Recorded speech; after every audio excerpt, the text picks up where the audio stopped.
for order, a war for gold, a war for money, and a war for souls. A war on terror, a war on drugs, a war on kindness, a war on hugs, a war on birds, and a war on bees. They got a war on humans.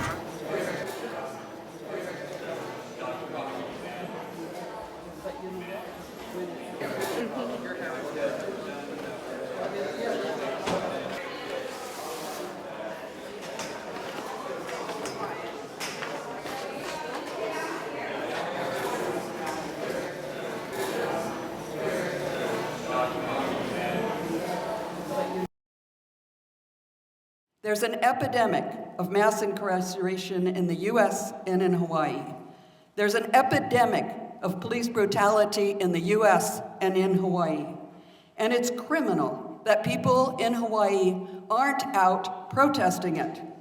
That we aren't out in front of OCCC every time a visitation is denied. And beyond showing our anger, and at the same time, we need to dig into the causes of mass incarceration and police brutality and what we can do about it. And that's what tonight is about. The people on our panel have very different points of view. They have different views on the problem and the solution. Some want to change laws. Some think the problem is capitalism and we need to get rid of the whole system. But we all agree, regardless of our differences, that mass incarceration, police terror, and the criminalization of a whole generation of young people is immoral and unjust. We need to hold on to that unity as we work together and act together, while at the same time debating our differences all the time in a principled way. Okay, our first speaker tonight is Kat Brady with the Community Alliance on Prisons. I think many of you know her.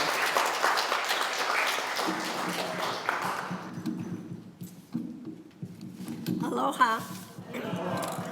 Can you see me? I hate podiums because it always is like the Wizard of Oz. You hear this voice, but nobody can see me. I was glad that Carolyn framed mass incarceration as an epidemic, because it is. It's an epidemic. We're addicted to mass incarceration. We're addicted to locking people up. And what if with this epidemic, we started treating it in a public health way?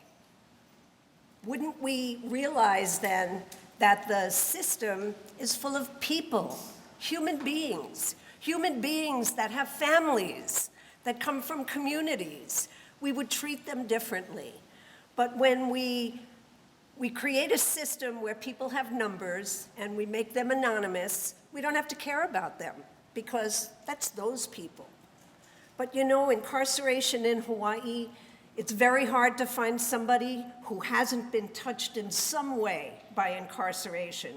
Their families, their loved ones, their neighbors. It is epidemic. And we keep forgetting that they're people. And once we start forgetting that, we forget that people can change, that things can change. And what's happening right now is we have a system that's going fast down this road. Crime is at the lowest rate it's been since 1975, which is the date we started recording. It's an all-time low in just about every category. And yet our prison population has remained pretty stable at 6,000. Now, how could that be? The highest population we've ever had is 6,045 people when the Lingle administration was in office. So now they're talking about spending $1 billion and rebuilding prisons and jails. I will say that our prisons and jails are in third world shape. People are living in inhumane conditions. And there's this big move, Governor Abercrombie, to bring people back. And one of the problems is, what do you bring them back to? So the first thing that we suggest is, yes, we need to refurbish some of our facilities, but before we do that, we need to figure out who actually should be in there. And what's happening is once this plan is going down the road, and it's going down the road now really fast, there's all these moves to justify. So now there's no prison visits. We know that, connecting people, maintaining connections is really important to help people reintegrate when they're done their prison term. We put Halava inmates in stripes. I mean, people haven't been in striped uniforms since, the early 1900s. And the reason that people actually got out of stripes was during the Depression. A lot of people were in prison, and the community said, hey, these aren't criminals, they're poor people. What are we making them look like criminals for? So Hawaii, that is saying, oh, we want to, focus on reentry, we can't help reminding people, you're a criminal, don't forget that. We're putting you in stripes so that you never forget that. So that's another way that they justify. We also have non-contact visits in Halava. So a little kid is going to come and visit daddy. Daddy's in stripes. He can't even touch daddy because now there's a screen between them. I have a friend that I work with on restorative justice stuff, and she's been to prisons all around the world. She was in Spain with the head of the whole prison system, and she's talking to him at this prison that was built in like 1600, and she sees all these men in the yard, and she said, where are the people who are incarcerated? And he said, there. And she said, oh, they're in street clothes. And he said, well, yeah, they're human beings. And then a lady walks in, and all these men in the yard went up and hugged her, and she said, who's that? And, oh, that's the caseworker. And she said, they hugged her. And he said, well, yes, they're human beings, and touch is part of being human. Aren't you from Hawaii? And she said, yes. You put people in uniforms? You don't allow them to hug their families? Well, they can hug for 30 seconds. He said, I can't believe that.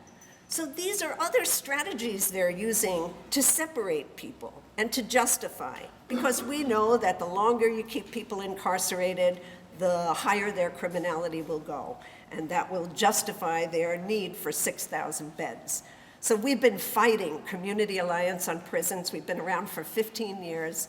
I'm kind of a nerdy research person, and I love research and numbers, and I keep crunching numbers, and it's unbelievable that we have this incredibly large prison population that is mostly, this is how it breaks down, 25% of our incarcerated population, that's prisons and jails, 25% property crime. Drug crimes are the lead, and these crimes are, people are in for multiple crimes because we have a prosecutor that prosecutes by, lining up 6 or 8 charges, throw them against the wall, see what sticks. So we have some people who, have 15 convictions for 2 arrests. And they just keep stacking this stuff up. And I'm on all these national committees, and I was speaking with a prosecutor from somewhere else, and I talked about a case, and I said, what would you do? And she said, well, that's actually one charge because it's all stemming from that one thing. And I said, well, this woman just got 8 convictions. She was stunned. But that's what we do to actually show the community these people are dangerous. They need to be separated from us. And you know what? Most of our people are not dangerous. And I've spoken to ACOs, adult correctional officers, who've been in, working for like 25 years saying, our guys are cream puffs compared to people on the continent. So we don't really have many dangerous people, and we don't need 6,000 beds, but we do need thousands of people to stand up and resist. Thank you.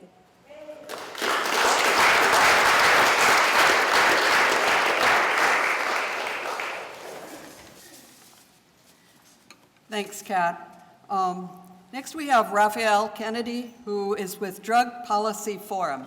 And if you're unfamiliar with them, they have a table in the back. Be sure before you leave to sign on to things to get the emails, because you'll get tremendous information brought right into your home that then you can pass on to other people and be part of building a big movement of resistance. Thanks.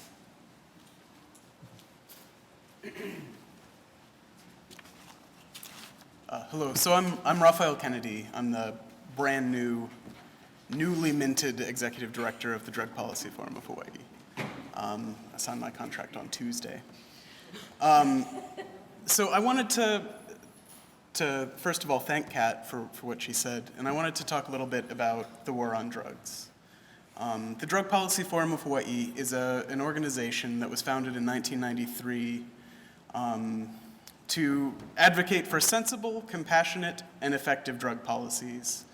And generally, what that has meant is fighting against the war on drugs, which is none of those things. So we've had some successes. We were involved in passing needle exchange. We were involved in passing the medical marijuana law in the state of Hawaii. We've also defeated a lot of really punitive and terrible things that have almost come into being. But so throughout, much of what we've been doing is fighting against the war on drugs. And I always kind of thought that that was essentially rhetorical. It's a war on drugs in the sense that you say the words war on drugs and it's a set of policies. But as I was researching this, I started to learn more about the 1033 program, which has been getting a lot of attention lately, and probably I won't be the only one to mention it. It's the system by which the Department of Defense gives the weapons of war to local law enforcement organizations. And that can be assault rifles, that can be tanks, and it's often both.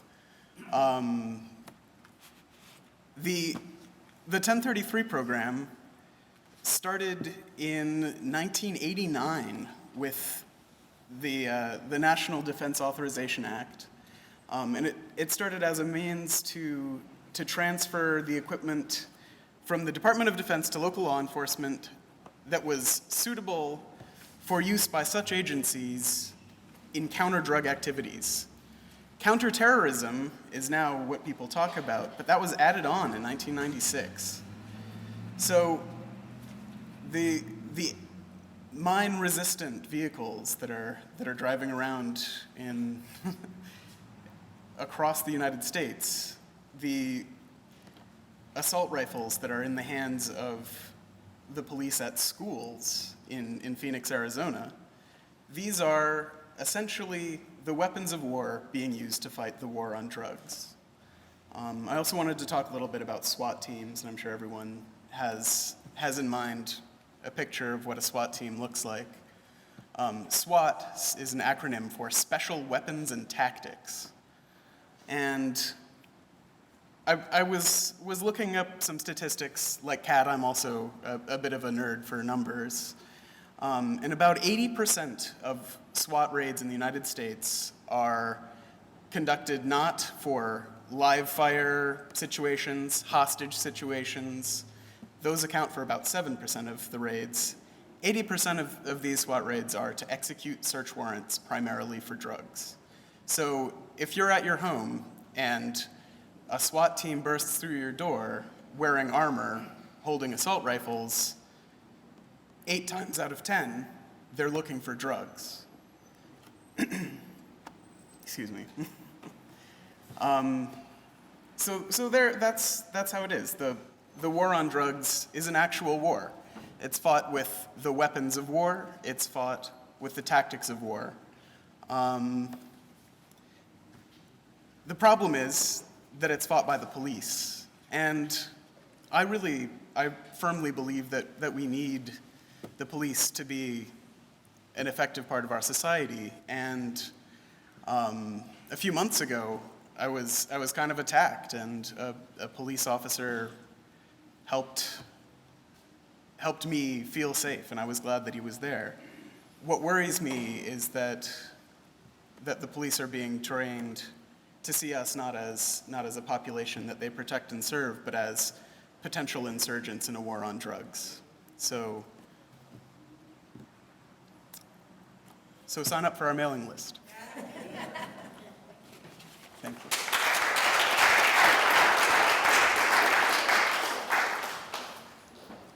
Thanks, Raphael.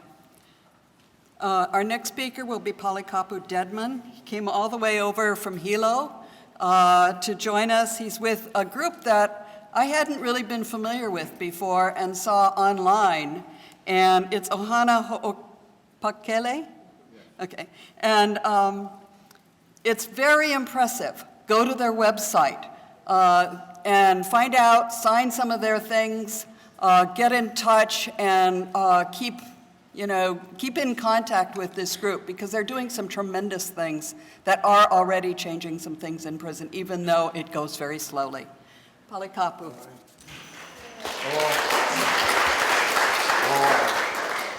Uncle Joe is part of our ohana on the Big Island. We're trying to set something up for every island to be almost on what we're looking at as a pu'uhonua. It's more or less a Hawaiian concept, alternative to prisons, because pu'uhonua is a healing concept.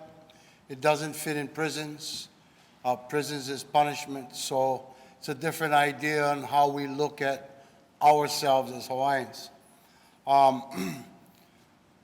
We can talk a lot about what happens after the problem, and what we are is coming out of prison, because Hawaiians are the most going back than any other race.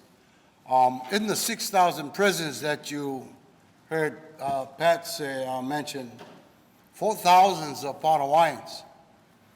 So there's a big problem with racism in Hawaii on how the police and how the judicial system looks and treats Native Hawaiians. Hawaiians can commit the same crime as other races, and they'll do more time for that, and they'll return to prison faster. So there's a problem, and it's been overlooked, I think, with this whole, maybe it's part of the planned genocide, the whole idea of colonialism. You've got a place where a race of people doesn't destine their own future anymore. So this race of people has been forcefully have to assimilate to what is being proposed to them, whether they like it or not. So in the whole process, you have the Hawaiians that haves and the Hawaiians that have-nots. And they've been treating us like that for a long time. Being part of watching society throughout the other 49 states, watching how racism is a big problem with a minority race, as we are here. So seeing that 49, I mean, what makes it new for me in a 50 state? I see all the problems in the other 49, how they treat people, poor people, people of color. And in Hawaii, because of its history, that hasn't never let go. I mean, that plantation mentality has never left us. We local people don't bite the hands that feed you. We don't want to complain to our boss. We just end up becoming part of the social problems because we can't deal with who we're going to talk to about it and how we're treating about it. Think about a race of people here, Hawaiians, where you can dig up their bones, take their land, run their water, have people all living richly on the beaches. They don't live there no more. They're in the parks.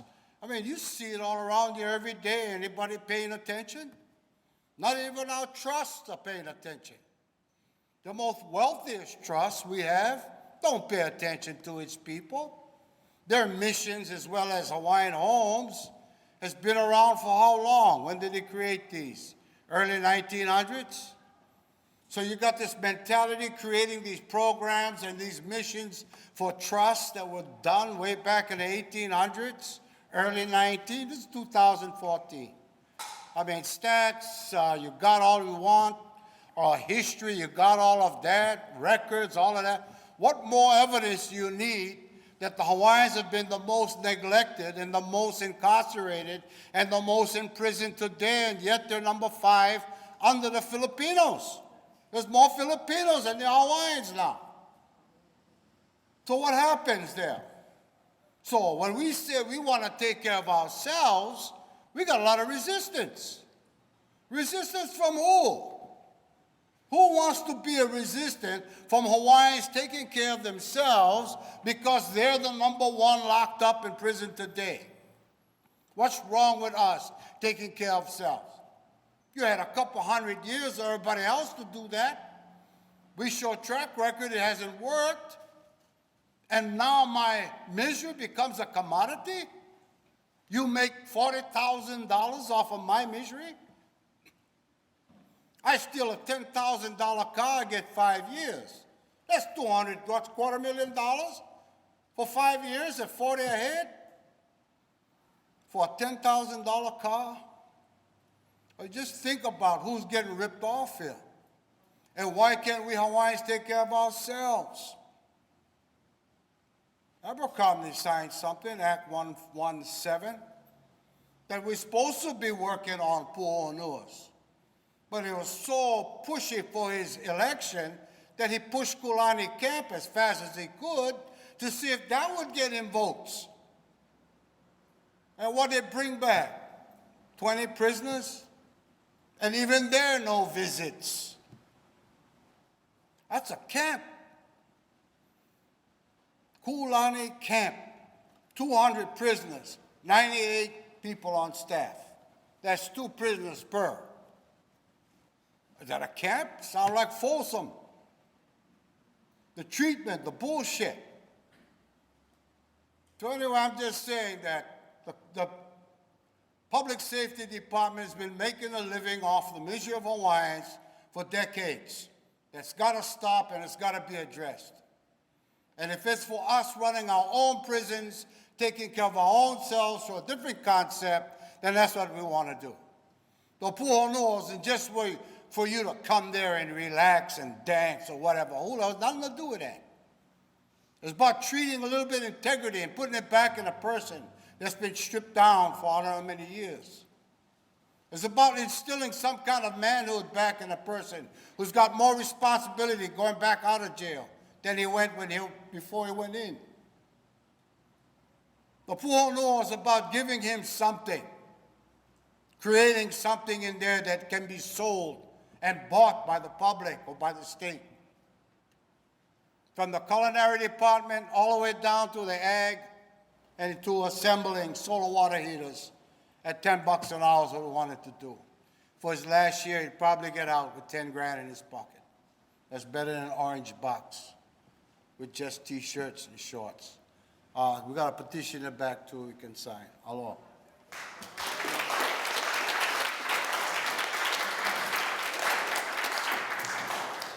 Thank you so much, Balikap. Our next speaker is Nanohe Potello, and she's with Parents of Murdered Children, which is in some ways a little different than the other groups that are speaking tonight.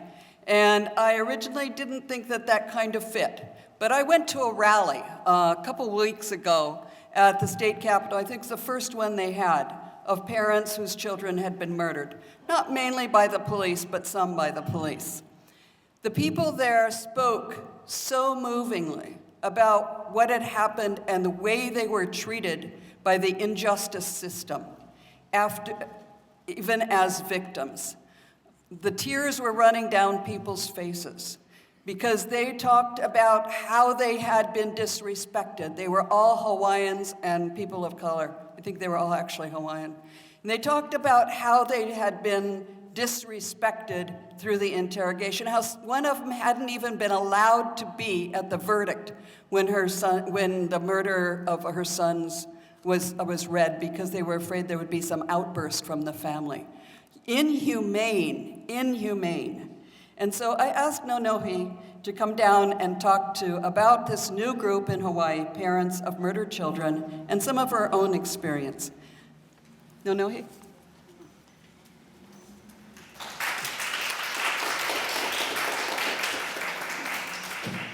Mahalo for having me here. And it is a little bit different as I'm sitting there listening. My name is Nonohe Napoleon Botello. I come from a very strong family of activists, Hawaiian activists. I became affiliated with Parents of Murdered Children because I became a parent of a murdered child. My son was 27, Joel Botello, played high school football at Castle High School. 2011, he was murdered in my front yard by a classmate. My son was not living here. He was living in Waimea. He was home visiting for his birthday on January 1st. He was murdered January 2nd after he turned 27. My son was not only murdered, he was executed by the shooter, who was a longtime friend of his. They went to school together. Brother slept at my house. Brother ate at my house. He, for all intents and purposes, called me auntie. He was high on drugs. He was armed. Joel was not armed. Joel tried to talk him down. But instead, the shooter told my son to get on his knees and beg for his life. At which point, my son did get down on his knees, but he didn't beg for his life. He said, if you, brother, need to shoot somebody, shoot me. He did shoot my son while my son was on his knees, point blank range, killed him instantly. We were all there. I did not see my son get shot, but I heard it. I became affiliated with Parents of Murdered Children because I could not find resources here. I worked with the prosecutor's office for 6 years. I sat through many, many murder trials. And until it happened to me, I did not realize the intensity of what I was to face for the following 2 years.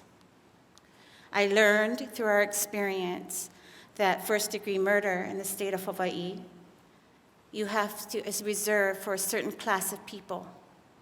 How many of you here are judges? How many of you here are police officers or in law enforcement?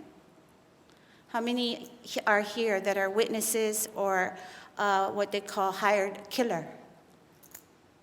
First-degree murder in the state of Hawaii is reserved for these people. If you are a judge and you are shot and killed, the defendant will face first-degree murder with the penalty of life in prison without the possibility of parole. But if you execute somebody who is unarmed, it's second-degree murder.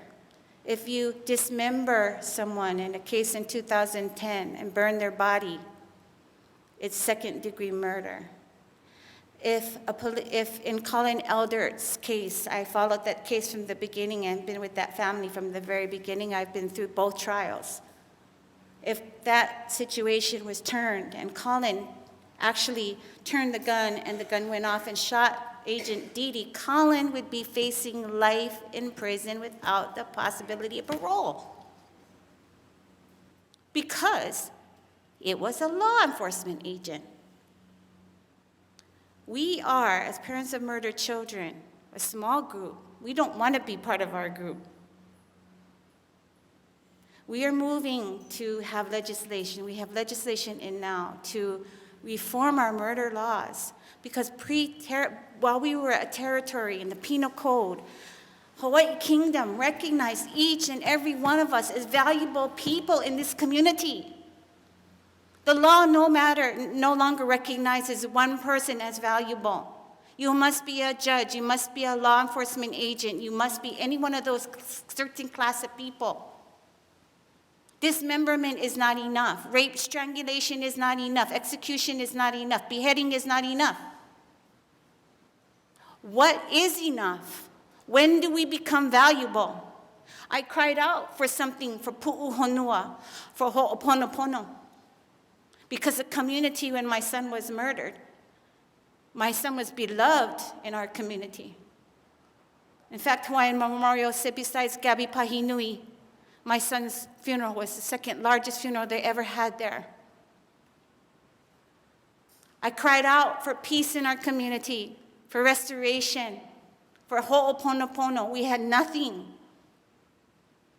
We had nothing.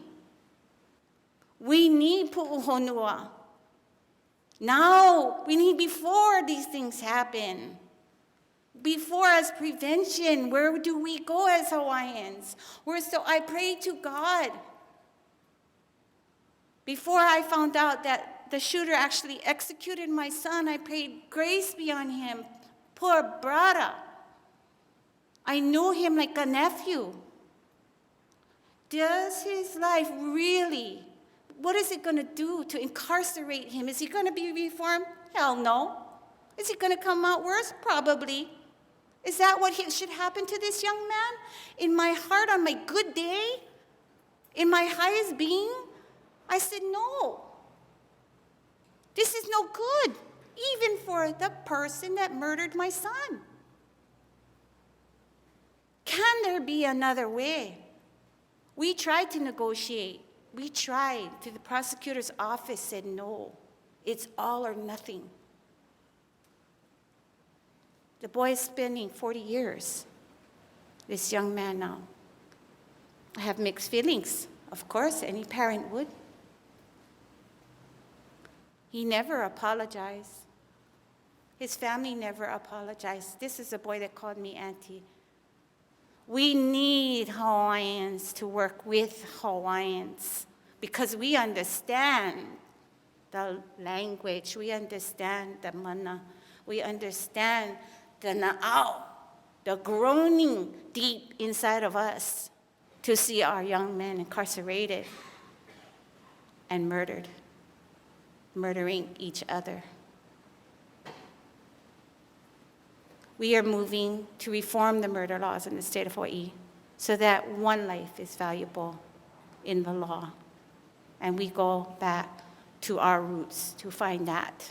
And that is my journey now as a parent of a murdered child. Thank you for having me. I didn't know how this was going to fit, but I hope it made sense. Thank you.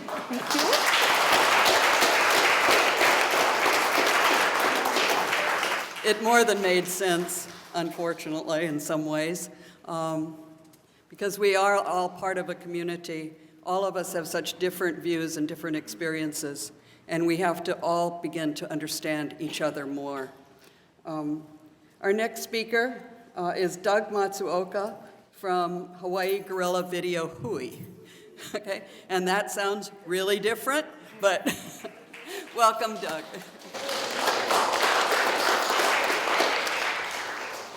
Aloha. Aloha. My name is H. Doug Matsuoka. I have a little group called the Hawaii Guerrilla Video Hui. What we do is we try and document what's happening in the world on the street using a cell phone mostly, the video cam, live streaming using that. Now let me tell you a little bit about who I am. I'm kind of like what I appear to be. I'm an old Japanese boy from Makiki, from some would say middle-class background, some would say petty bourgeois.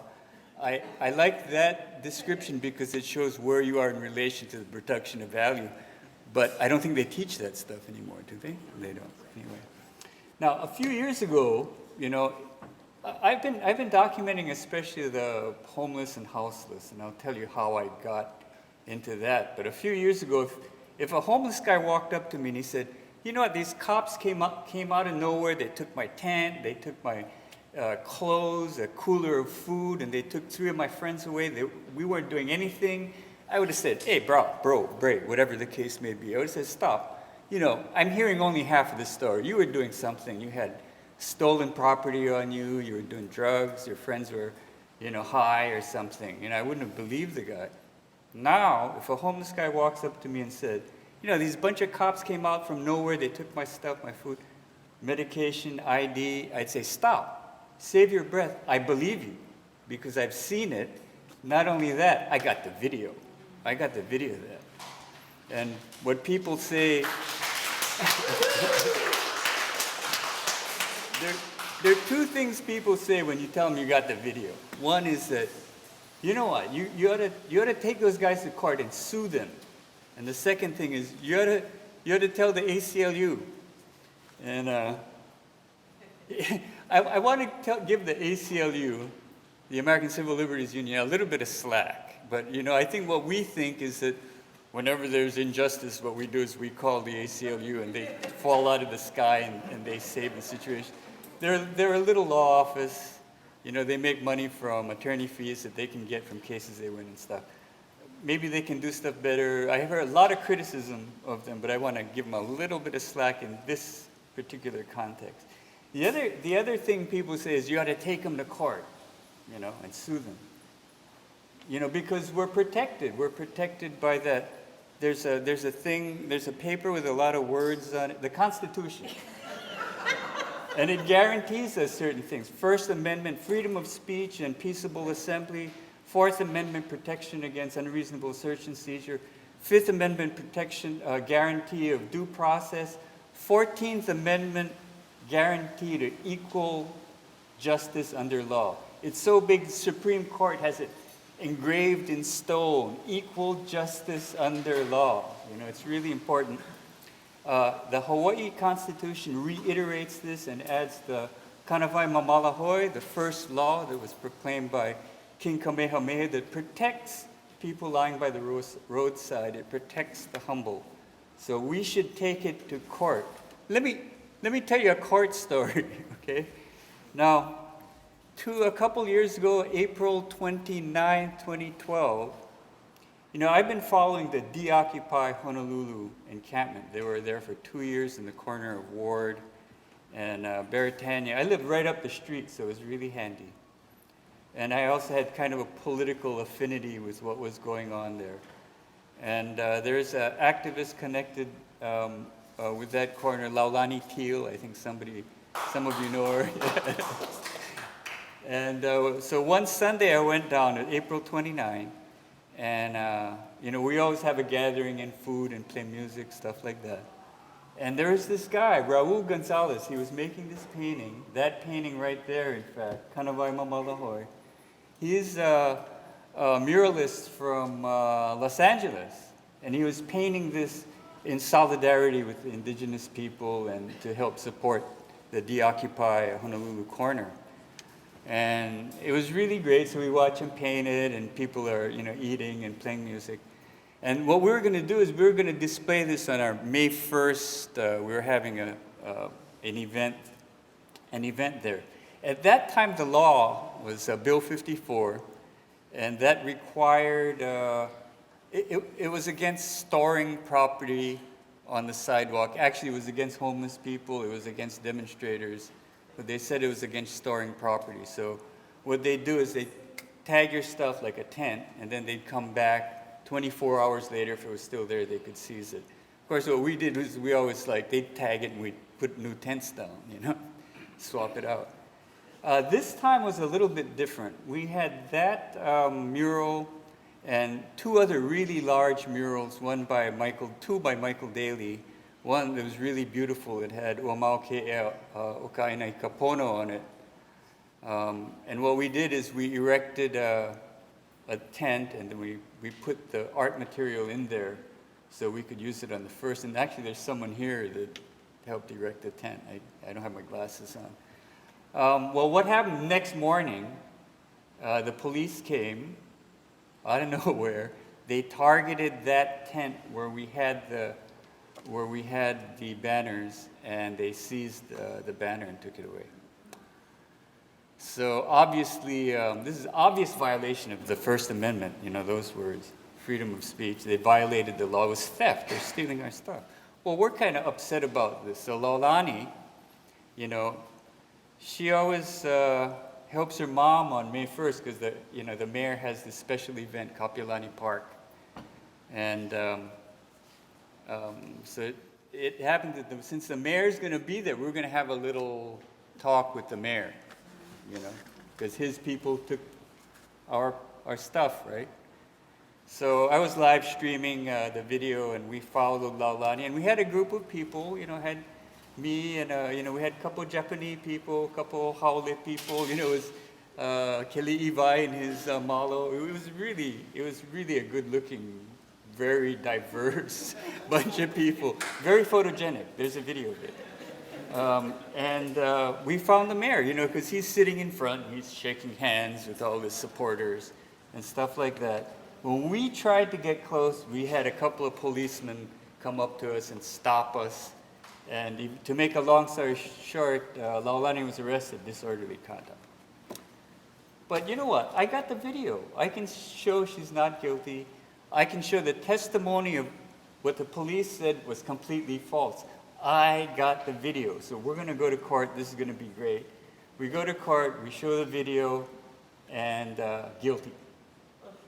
So, the cops in the courts and the pala, the ink on this stuff, it's not for you guys, really. Was that a time thing? I can't say. Okay. I could mention Midori's story, but I won't. So really, what can you do now? Oh, you know what? You could talk to the guys that make the laws. Why don't you talk to your councilman? I'll tell you something. There are a couple new laws that just passed that the mayor drafted. He himself drafted bills 42 and 45 to help create more prisoners for the prison industrial complex. These bills make it illegal to sit or lie down, total violation of the Kanawai Mamalahoi in Waikiki. Penalty up to $1,000 and 30 days in jail. It's going to put more people in jail. And anyway, to get to the end of my part of the deal, a few years ago, if you asked me what was important, I would have said, well, I used to talk like Ned Flanders. We have to do something, to help prevent the country from sinking into this fascist police state. I think is what I would have said a few years ago. Now, I think it's a lot later in the day. You know what I mean? You have the police, the courts, everybody's on the other side of us, regular people. And we ought to think about how to bust out, torches and pitchforks. So this is my torch. We ought to start thinking about the pitchforks. Thank you.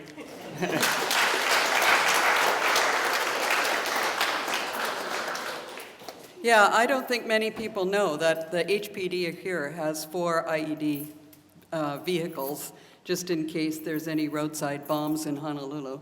So, that's now in use as well. So, this is right in our backyard, and most of us have no clue what's going on. And it's really important to find out. And one of the people here is someone who's really helping us find out, and that's Nicholas Chagnon. And he's a PhD candidate at UH in the sociology department, and he's an instructor, and he had a recent article with 2 other authors on police brutality in Civil Beat, which just brought me up and said, finally, somebody's speaking out and has this great article where everybody can see it with all the research and the numbers and that kind of thing that, a lot of more people can believe. There are copies of it over there if you want a copy, and if you haven't seen it, please get it before tonight's over. So, Nicholas, Nick.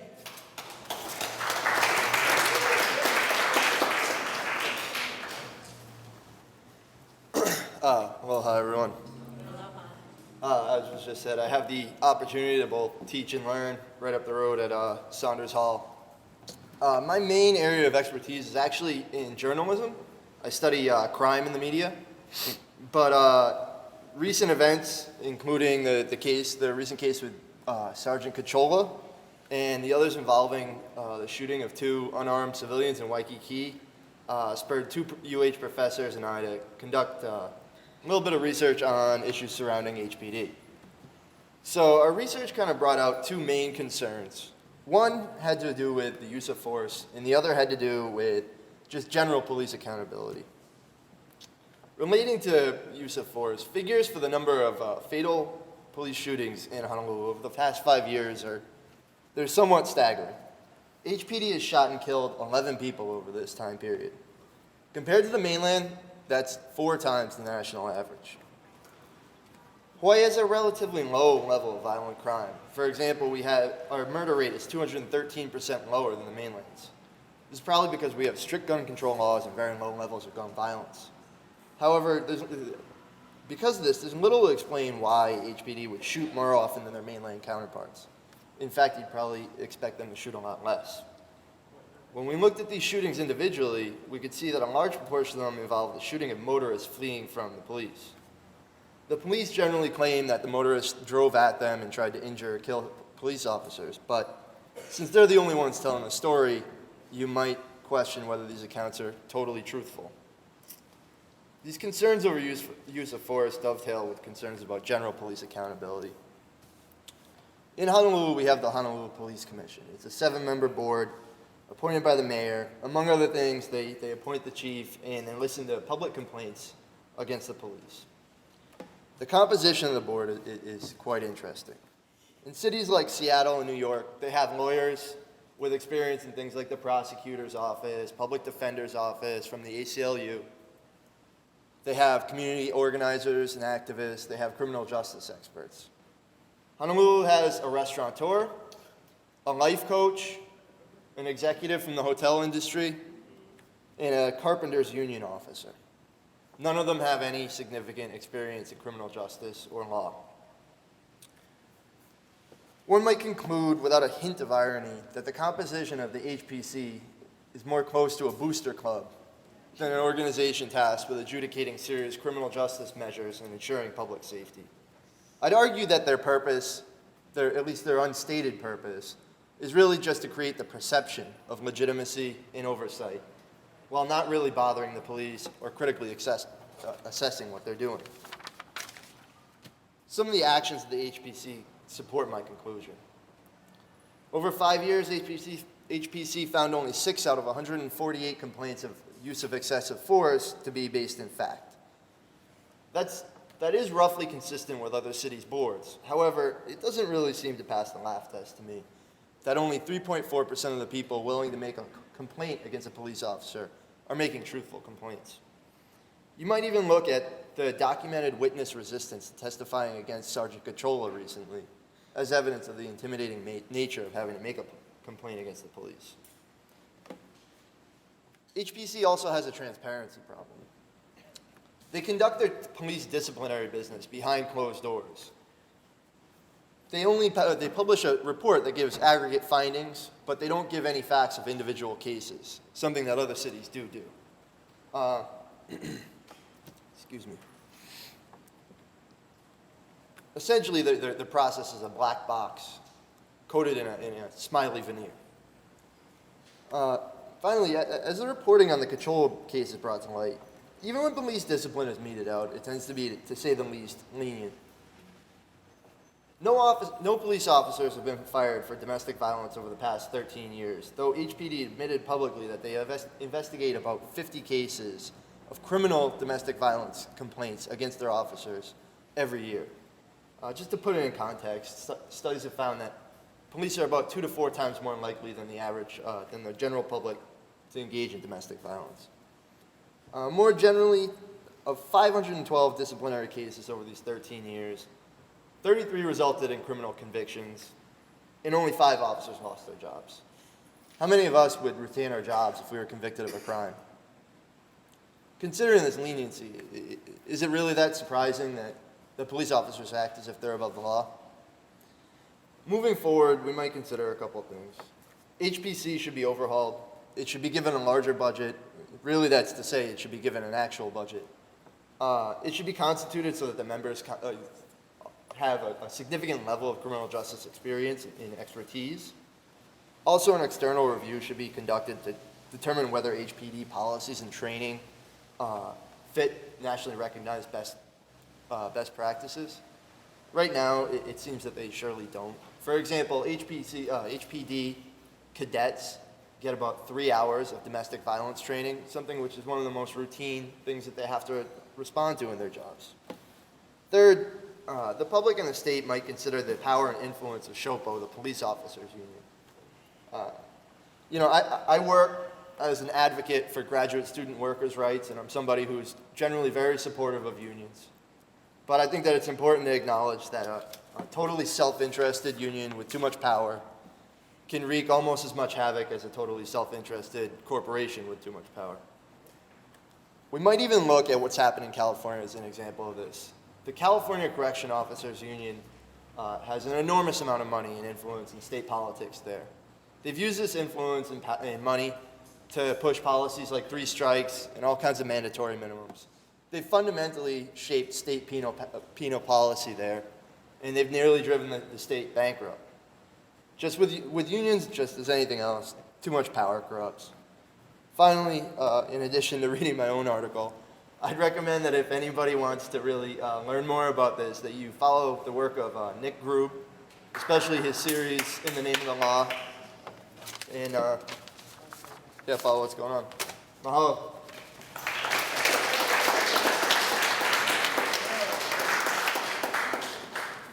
Thank you. Our final speaker is Liz Reese with World Can't Wait. She's also the producer of Voices of Resistance on Olelo, which appears every week, speaking to a lot of the outrages going on in the world.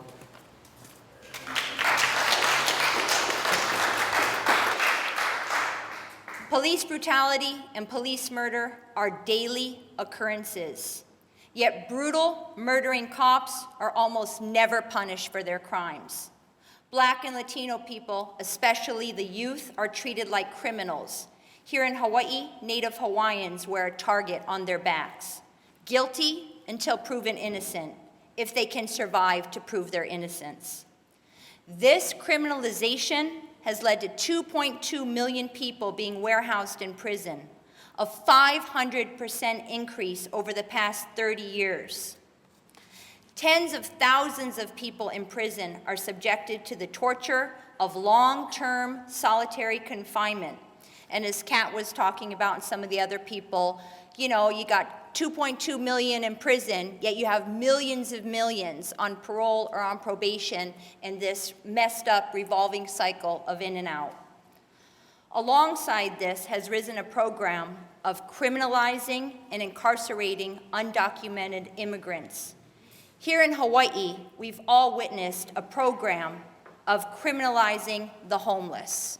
So I'm really happy that Doug was here to speak to that because, you know, this is something happening right now here in Hawaii before all our eyes. And frankly, not enough people are standing up and saying, these are human beings. This needs to stop. Eric Gardner, black man, was killed July 17th by NYPD. Many people here in Hawaii and around the world saw video footage of this man being choked to death before our eyes. I still can barely look at it. You hear this man screaming, I can't breathe, I can't breathe, I can't breathe, over and over until they kill him. In the 1 month period since Eric Gardner was killed, from July 17th up until August 17th, police around the US murdered at least 60 people. That's about 2 people a day. This is outrageous, and people should be angry.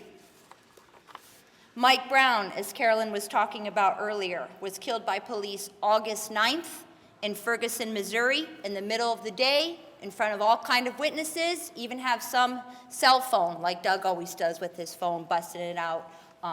You know, witnesses, all kinds of stuff. Hands in the air, hands up, don't shoot. Yet he was shot numerous times and killed, and then left like a dog in the streets with his body there for hours for everyone to see.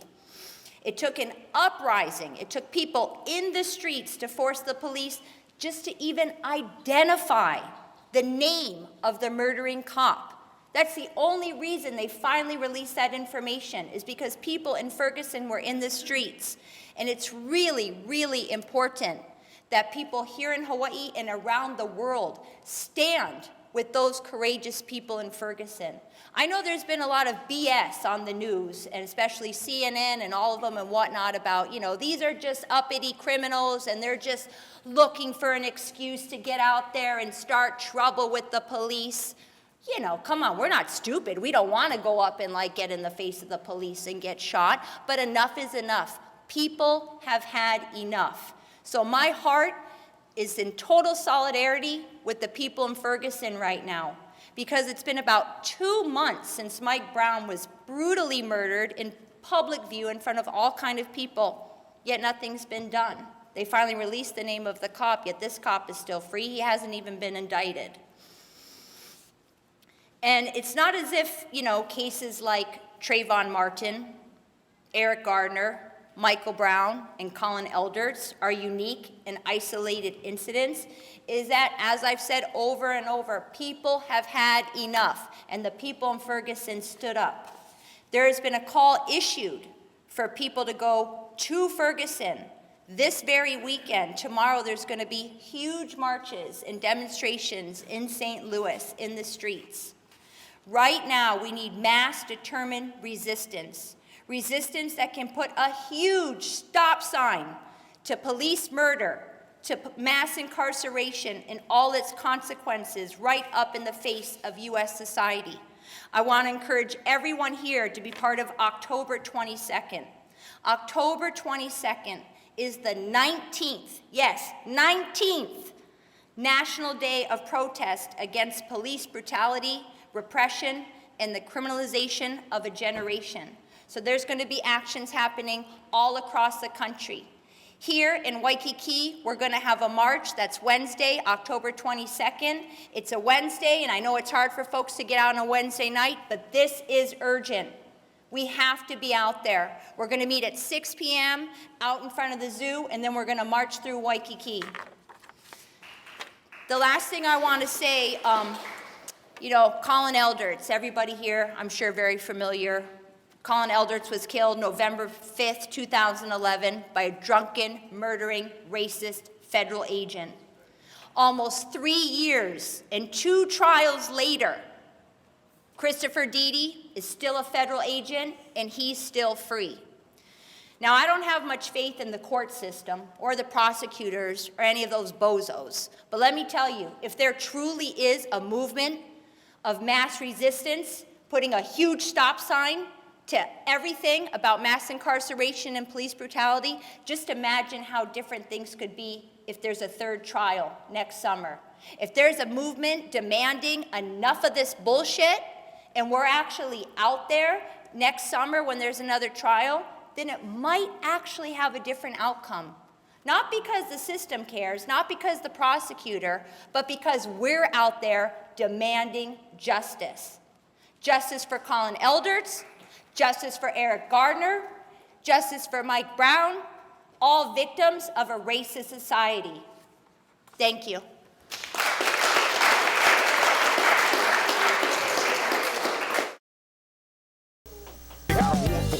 A war for gold, a war for money, and a war for souls. A war on terror, a war on drugs, a war on kindness, a war on hugs. A war on birds and a war on bees. They got a war on hippies.